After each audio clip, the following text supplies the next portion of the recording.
यहाँ कई प्रकार की आत्माएं होती हैं जो ऊर्जा के रूप में यहां वहां भटकती रहती है। ये सभी असंतुष्ट मानव आत्माएं होती हैं जो पुनर्जन्म नहीं लेना चाहती या जिनमें वासना और बदले की भावना होती है।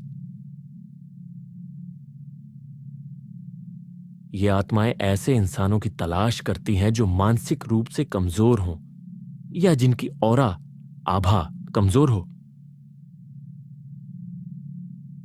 लेकिन मुझे लगता है कि इन्हें भूत कहना सही नहीं है। भूत कुछ और होते हैं। आप कह सकते हैं कि जो व्यक्ति काला जादू करता है या अपने जीवन में शैतान की पूजा करता है वह मृत्यु के बाद भूत बनता है। भूत का जीवन स्थायी होता है, जबकि ये भटकती आत्माएं कुछ समय बाद अपने कर्मों के अनुसार अगले मार्ग पर चली जाती है।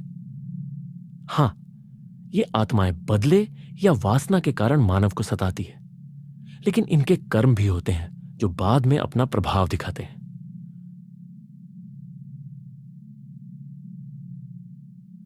हर इंसान मरने के बाद आत्मा बनता है और बाकी आत्माएं यहां वहां भटकती रहती है और अपनी वासना या बदले की तीव्रता के अनुसार भटकती या डरावनी आत्मा बन जाती है। चालावा उसी प्रकार की एक भटकती आत्मा का रूप है। चालावा का मतलब होता है माया या भ्रम, और यह प्रकार की ऊर्जा भ्रम उत्पन्न करती है। आमतौर पर चालावा सुनसान जंगलों में रहते हैं और इनमें तीव्र ऊर्जा होती है जो भ्रम की स्थिति उत्पन्न कर सकती है। जैसे कि कोई इंसान सुनसान सड़क पर गाड़ी चला रहा हो और कुछ समय बाद उसे लगे कि वह बहुत देर से गाड़ी चला रहा है लेकिन कहीं जा ही नहीं रहा। ऐसा भ्रम चालावा पैदा कर सकता है। आप एक ही चीज को बार बार देख सकते हैं। चालावा आपके रूप में खुद को प्रकट कर सकता है। सोचिए, अगर आपके सामने आप खुद खड़े हों तो आप क्या सोचेंगे? यह एक और भ्रम है जो चालावा पैदा कर सकता है। चालावा किसी भी जानवर या पक्षी का रूप ले सकता है। इसीलिए सलाह दी जाती है कि अगर रात में कोई सुंदर जानवर या पक्षी दिखे तो उसे अपने घर न ले जाए और उसके पीछे न भागे। ऐसा करने से आप अप्रत्यक्ष रूप से चालावा को आमंत्रित कर देते हैं, जो फिर आपको मानसिक, शारीरिक या आर्थिक रूप से बड़ी परेशानी में डाल सकता है।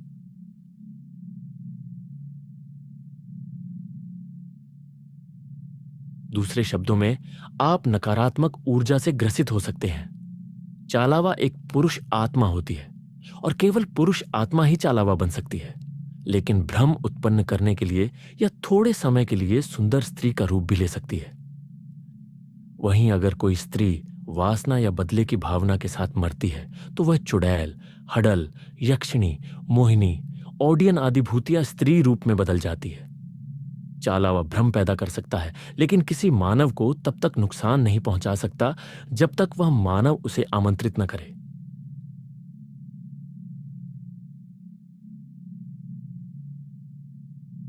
और मुझे लगता है कि अगर आपकी ऑरा और माइंड मजबूत है और आप आध्यात्मिक प्रकृति के व्यक्ति हैं तो आप इन आत्माओं की उपस्थिति महसूस कर सकते हैं, लेकिन वे आपको हानि नहीं पहुंचा सकती जब तक आप उन्हें अनुमति न दें।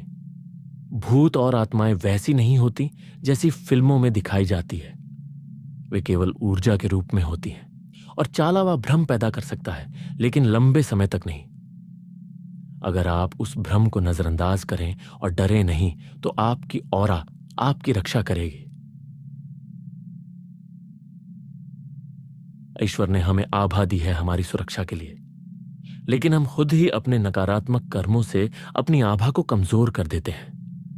ऐसी और भी मिस्टीरियस स्टोरी सुनने के लिए द्वैता के YouTube चैनल को सब्सक्राइब करना न भूलें।